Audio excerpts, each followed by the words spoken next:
Halo sobat semua, selamat datang kembali di channel novel kita. Sebelum kita lanjutkan ceritanya ini, ayo jangan lupa subscribe, like, komen, share, dan nyalakan lonceng notifikasinya agar mendapatkan notifikasi video terbaru ketika Mimin upload videonya. Istri yang dimanja, bab 274 suruh dia kembali. Pesawat tiba di tempat tujuan setelah 10 jam penerbangan. Suara manis pramugari mengingatkan para penumpang bahwa pesawat akan segera mendarat. Amanda menoleh untuk melihat keluar jendela, dan ia melihat samudera biru yang luas. Ini adalah satu-satunya negara di dunia yang daratannya paling besar, dikelilingi oleh laut, dan memiliki banyak flora dan fauna serta pemandangan alam yang unik. Sangat kebetulan, ini juga merupakan negara yang sangat ingin didatangi oleh Amanda Mu. Mengenai ini, dia pernah mengatakannya kepada Tommy Sen. Namun, itu sudah lama sekali. Dia menduga Tommy Sen memesan tiket pesawat untuk pergi ke negara ini, itu bukan hanya sebuah kebetulan. Begitu dia turun dari pesawat, Amanda merasakan panasnya cuaca di sana. Negara ini dikelilingi oleh laut, pada bulan Januari kebetulan merupakan waktu terhangat di sana. Amanda keluar bersama dengan yang lainnya. Dia hanya sendirian, dia tidak membawa barang bawaan, sebuah wajah cantik oriental, sangat mencolok di antara kerumunan orang. Orang-orang menatapnya dengan tatapan mata penasaran. Untungnya, Amanda ketika sekolah sangat serius, meskipun bahasa Inggrisnya tidak terlalu bagus, tetapi untuk komunikasi dasar itu tidak akan ada masalah. Dia naik taksi ke hotel terdekat untuk check-in, setelah beristirahat sebentar, dia keluar untuk membeli laptop. Sebelumnya ketika dia mengirim naskah ke Emmeline Kin, dia hanya mengirim sebagiannya saja. Emmeline Kin sekarang pasti sudah tahu, dan tidak tahu dia akan semarah apa. Amanda masuk ke emailnya, ada beberapa email yang belum dibaca. Email pertama datang dari Tommy Sen 3 jam yang lalu, waktu itu dia baru saja turun dari pesawat. Email kedua datang dari Emmeline Kin, dan yang berturut-turut di bawah dikirimkan oleh Lucy Sen. Email ini digunakan olehnya ketika dia masih sekolah dan tidak banyak yang tahu. Sebagian besar dia menggunakannya untuk mengatur pekerjaannya, tetapi teman-temannya tidak banyak dan dia tidak mengajukan permohonan untuk email pribadi. Amanda menggeser mouse dan menarik ke bagian bawah email yang belum dibaca, lalu ia membuka email paling awal yang dikirim oleh Lucy Sen. Email yang paling bawah, Lucy Sen mengiriminya ketika beberapa hari sebelum dia membakar villa. Setelah dia membakar villa, dia tidak pernah menggunakan ponselnya lagi. Satu-satunya cara Lucy Sen untuk menghubunginya adalah mengiriminya email. Dia membuka email itu. Baru membaca kalimat pertama, Amanda tidak bisa menahan tawanya. Amanda, kemana kamu pergi? Kamu membakar villa, dan kamu menghilang. Apakah ini yang kamu sebut memiliki rencanamu sendiri? Segera hubungi aku ketika kamu melihat email ini. Kalau tidak aku akan masuk ke website dan memposting fotomu. Petik 2. Lucy Sen sebenarnya sedikit kekanak-kanakan, dia suka mengatakan omong kosong untuk mengancamnya ketika dia cemas. Kemudian, Amanda membuka email kedua. Aku tahu kamu pasti masih hidup. Jika kamu masih hidup balaslah emailku. Aku akan memposting fotomu besok. Berikutnya adalah email ketiga. Segera balas. Amanda tertawa, dan membalas email yang sangat singkat untuk Lucy Sen. Semuanya baik-baik saja, jangan merindukanku. Kemudian, dia membuka email yang dikirim oleh Emmeline Kin. Amanda, kamu menjebakku. Kenapa kamu hanya memberikan setengah naskahnya kepadaku? Kamu duduk di sisi lain samudera, meskipun melihatnya dari laptop, tetapi Amanda masih bisa merasakan kemarahan Emmeline Kin ketika dia mengirim email. Amanda membalasnya. Kirimkan kontraknya kepadaku, dan sisanya akan aku kirim untukmu.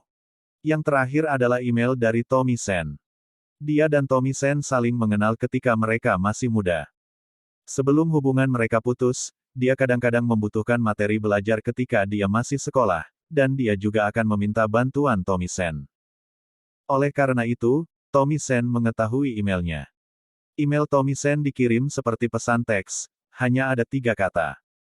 Apakah sudah sampai? Amanda tidak membalasnya. Kali ini dia bisa berhasil melarikan diri dari Ricky Mo, dia berutang budi kepada Tommy Sen. Budi jasa harus dibalas. Tetapi sekarang dia belum mampu membalasnya, jadi dia tidak mempedulikannya dulu. Dia logout dari email, lalu ada sebuah pengingat email baru, itu adalah email dari Lucy Sen. Isi emailnya adalah serangkaian pertanyaan. Di mana kamu? Apakah kamu punya uang untuk dibelanjakan? Apakah kamu aman? Amandamu merasa tersentuh, pada saat ini orang yang masih mengingatnya, hanya Lucy Sen seorang. Setelah membalas email Lucy Sen, Amandamu berkemas dan meninggalkan hotel tanpa check out. Ricky Mo terlalu pintar. Jika dia ingin menemukannya, dia akan menemukannya cepat atau lambat. Di depannya, Amandamu tidak pernah merasa beruntung. Amandamu memeriksa homestay di internet. Pemilik rumah adalah sepasangan suami istri tua, anak-anak mereka bekerja di kota lain. Mereka membuka homestay karena mereka suka keramaian. Amandamu menerima keramah tamahan mereka yang hangat. Kota J. Media Sending, kantor direktur utama. Ketika Lucy Sen memasuki pintu dan melihat ekspresi wajah Ricky Mo, dia ingin mundur dan kembali. Tetapi pengawal yang menjaga pintu menghalangi jalan Lucy Sen. Dia terpaksa berjalan masuk. Ricky Mo berdiri di depan jendela dengan membelakanginya, sosok tinggi dan kekarnya itu tampak terlihat kesepian yang mendalam. Tetapi Lucy Sen tidak bersimpati padanya sedikit pun. Dia berpura-pura tidak tahu tujuan Ricky Mo memanggilnya, dia tersenyum dan bertanya. Bos besar, apakah Anda mencariku? Apakah Anda ada urusan?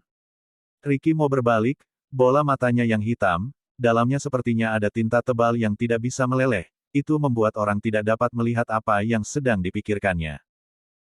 Lucy Sen tanpa sadar menelan air ludahnya dan menundukkan kepalanya ketika dia sedang memperhatikannya. Beberapa waktu kemudian, dia mendengar suara Ricky Mo yang sedikit serak dan rendah. Apakah dia menghubungimu? Tidak, meskipun Lucy Sen sedikit takut, tetapi dia langsung menyangkalnya. Benarkah itu?